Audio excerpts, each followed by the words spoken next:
folks, welcome to Movie News Monday, where every single Monday, live on Twitch, we cover everything going on in the world of entertainment. We're talking movies, television, MCU, DCU, all the U's, you know what it is. So hey, if you're not watching live and you're catching this on YouTube, hit that like and subscribe button so that you always know what's going on in the world of movies and television, because there's some crazy things going on in TV land. More specifically, over on ABC, where unceremoniously, right before things kicked off, ABC pulls the plug on The Bachelorette. Now, raise your hand if you have a friend at work or a friend in your group or your sibling who has been reaching out saying, have you been watching The Secret Lives of Mormon Wives? Because Lord knows I have heard it many, many times over. Now, look, I love me a trashy reality show, okay? Love Island is one of the highlights of my summer each year. But I have not gotten into Secret Life of Mormon Wives. I am vaguely familiar with the drama and what they're all about. But the internet and the world was shocked when we learned that Taylor Frankie, one of the secret Mormon, it's not secret that they're Mormon, but they're secrets of their lives, but they're Mormon wives, but she's a Mormon ex-wife because she was going to be the Bachelorette. So they made a risky decision by picking a controversial figure from a drama-ridden world to be the Bachelorette. And ahead of the season premiere, TMZ released a video that it obtained of a domestic violence situation that happened with Taylor Frankie. Now, we are not going to be watching that video. In fact, that video, trigger warning out there, if you do go to seek it out for yourself, it is displaying domestic violence as well as children are present when that happens. So it's a very, very not good thing that happened. But in light of that video being released by TMZ, ABC made the announcement in light of the new video that surfaced today. We have made the decision not to move forward with the new season of The Bachelorette at this time, and our focus is on supporting the family. Now, this has definitely not come without controversy. Obviously, fans of The Bachelor and The Bachelorette were extremely disappointed to not see the series air.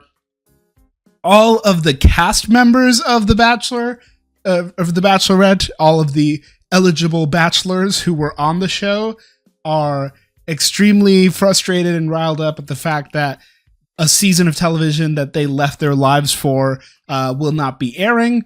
Now, as we know nowadays, sometimes you start out as an influencer and become a reality TV star and then become the Bachelorette. But sometimes folks are hoping for, to be a different approach in which they start out as a reality TV contestant and then become an influencer, and it kicks off their career and they can go on to do other things. So there's allegedly a lawsuit that's being put together between the different contestants who were supposed to be on the show. But the biggest controversy in my mind is the question of how the hell did ABC not predict that this would happen? On top of the fact that this is a controversial figure, this video was released of an incident that took place years ago. The Secret Lives of Mormon Wives has paused its filming amid all of this happening, but in 2023, the Bachelorette here was arrested for the alleged domestic violence after an argument where her daughter was in the room, and at the time, she pled guilty to aggravated assault. She was also charged of child abuse and criminal mischief and domestic violence in the presence of a child, which those were dismissed, but they were likely dismissed as part of a plea bargain for pleading guilty to aggravated assault.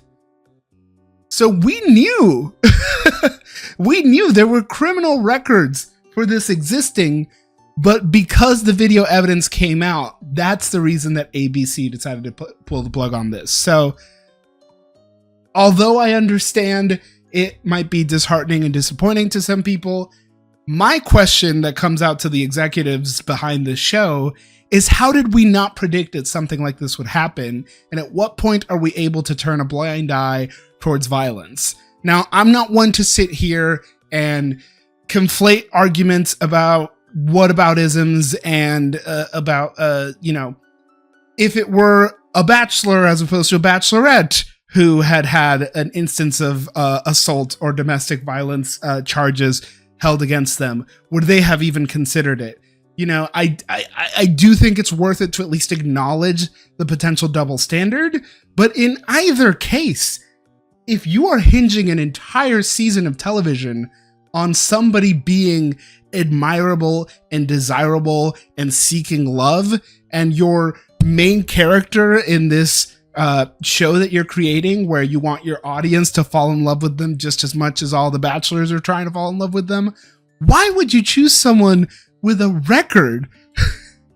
It seems like a no-brainer to me. So ABC, I am going to be keeping an eye on this to see what happens, if there's going to be a lawsuit, if there's going to be settlements, if they'll bring back The Secret Life of Mormon Wives. They probably will, with Taylor Frankie Paul being removed from the show would be my guess here. She will likely have some sort of a comeback arc in a few years, and we'll all just pretend this never happened, I suppose. But it's just crazy to me that we even got this far. Baffling and sad affair, 100%, and especially because children are involved.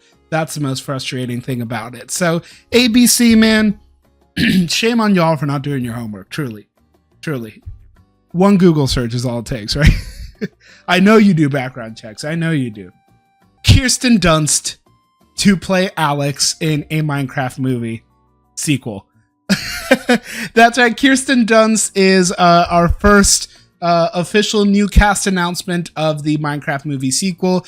Yes, after all the billions of dollars it made and the chicken jockey phenomena, you want to talk about bringing people back to the movie theater. Create a memeable experience and you're in. Minions movie, kids dressing up in suits, Minecraft movie, people being hooligans, which please don't do that. Or at least wait for a Rowdy screening. Y'all remember Rowdy Cats screenings? Does anybody know what I'm talking about?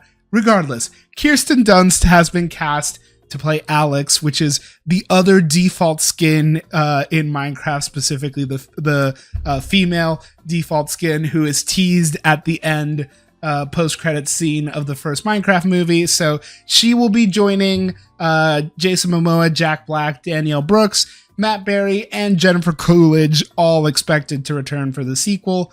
The whole crew, man, the whole crew is back.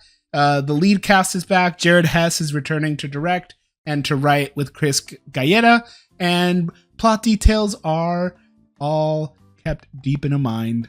Very funny rap. Very funny, the rap. So Kirsten Dunst is going to be joining the Minecraft movie, and look, this is all just full circle because not that long ago, Kirsten in an interview was talking about how she would love the opportunity to be in the Minecraft sequel. She wants to star in the Minecraft 2 because her kids love the first movie and she'd like to make a pile of cash. Maybe I can just go make a movie where I don't lose money. And hey, what do you know? She is set to star in that sequel. So look, manifestation works. If you'll believe in something hard enough, it will happen. So Minecraft is keeping the movie theater business alive in one way, but there's another way that the movie theater thrives, and that is in these stunty dual screening models. So we have talked about Dunesday before on this stream. In fact, we've even talked about one of my predictions for 2026 is that perhaps one of them gets cold feet and Dunesday doesn't actually happen, but all signs are pointing to Dune Part 3 and Avengers Doomsday remaining on that December 18th release date and carrying forward. Obviously, both of these films have started their marketing campaigns already. Dune Part 3 released its character posters and its first official teaser trailer, and Avengers Doomsday had that very stunty multi-trailer release exclusive to cinemas and then released online later, and this crazy confusing thing with the chairs. In either case, both movies are full steam ahead in their marketing, and it's very clear that even though Dune is the only one with the IMAX window at this time, they are both committed to the dates. Some insiders are reporting that it looks like Avengers Doomsday is tracking to be what is likely going to be the biggest movie of the year, even though it will only have about 2-3 weekends to do so, coming out in December. Folks are anticipating that this movie is going to absolutely explode at the box office, and Disney is very confident in that. They even have a live countdown clock for Dunesday. Here it is. We have 8 months, 24 days, and 2 hours at the time of filming this. Meanwhile, Dune, of course, is very eagerly moving forward with their marketing. We just saw the trailer release this last week. What people are actually worried about are folks at Sony with Jumanji 3, which is launching in December 11th.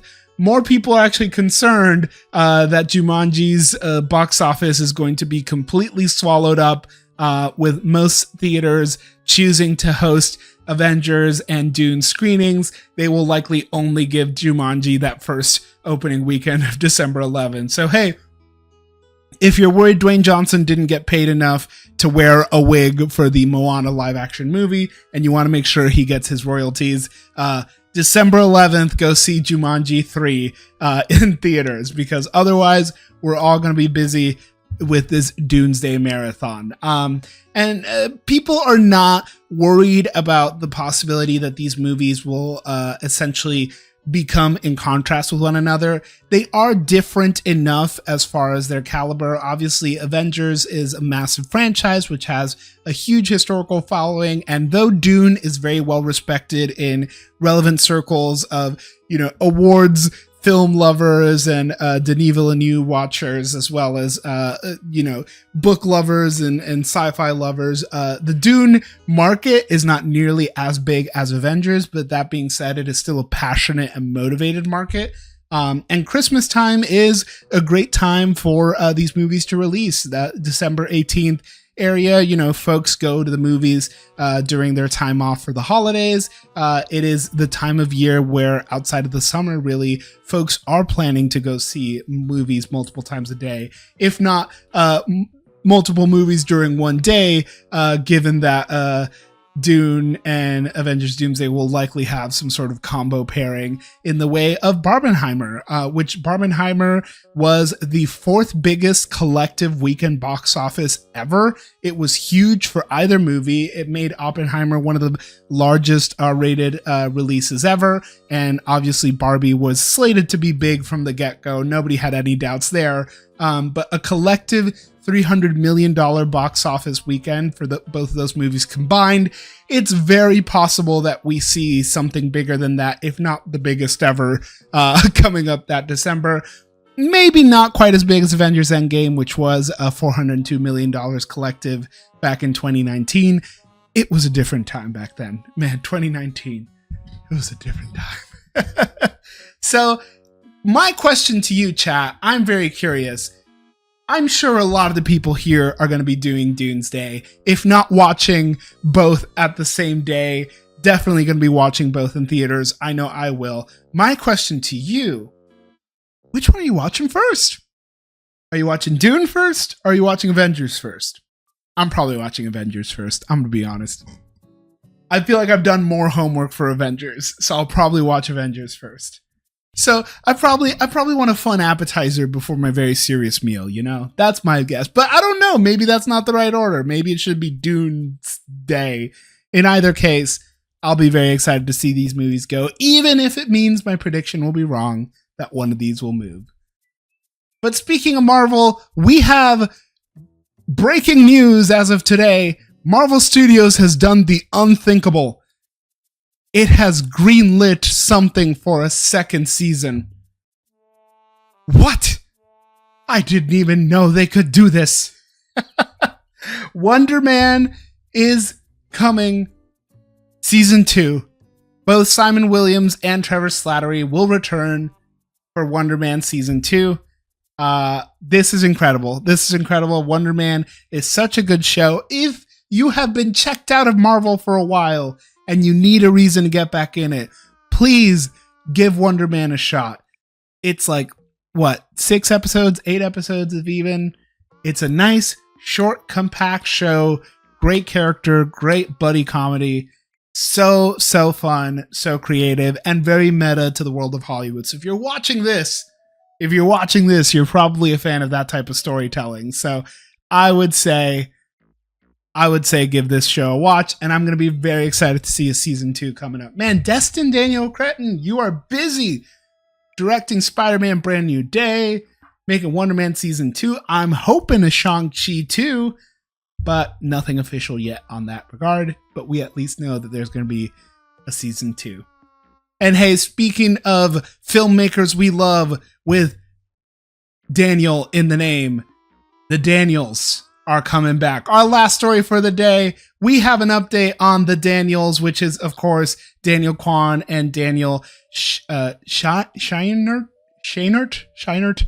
the filmmakers behind Everything Everywhere All at Once and Swiss Army Man, incredible films if you haven't seen, finally share an update on their next movie. The last place I saw them personally was directing an episode of Skeleton Crew, which, again, if you've fallen out of love with Star Wars in recent years, let me put you onto Skeleton Crew on Disney+. It is show run by the director of the first Spider-Man trilogy, the Spider-Man Home trilogy, John Watts. It is basically the Goonies set in Star Wars. Very, very fun. But the Daniels have shared their first update on their next upcoming film. They say they're going into shooting this summer, and if all goes to plan, November 2027, we will see the movie. What they mention here as far as why it takes a while is that they are listening very deeply to what is happening in the world, and they're trying to internalize that and make something really fun and entertaining that reflects the story back to the world. So if there's a set of filmmakers that I trust to make something absolutely absurd but speaking to the craziness that's happening everywhere all at once, it is going to be the Daniels. I'm very happy to hear that it is going to be a sci-fi action comedy, as they mention here, with a very big heart, very existential, all those things that you would hope that one of our movies would be. But as the world gets more complex, I believe one of my jobs as a storyteller is to meet the world where it's at, which I am very happy to hear. Looking forward to some more heady sci-fi because, man, we've been living good at this sci-fi. We've been living good in a world of sci-fi. But folks, that's going to be it for today. A nice and short Movie News Monday for you. If you came here live, which you need to make sure you're hanging out on stream live, we like to do a lot of fun stuff on our streams. On top of Movie News Monday, we like to have some fun, watch some trailers, break down specific stories, or if you were here today, we got to watch some of my old 18-year-old YouTube videos that I made when I was a literal child. So if you got the opportunity to stop by live, thank you so much, chat. I see you, I appreciate you, and can't wait to see y'all again next Monday. If you're watching this on YouTube, hit us with a like and subscribe. Leave a comment. What do you want us to talk about, whether it be a movie news item or a bigger deep dive that we can do. If you like our content in short form, make sure you're following on TikTok, Instagram, all those other socials. And that's going to be it for today, chat. Thank you again. I hope you have a lovely rest of your week, and I will see you in the movies. Bye-bye, chat.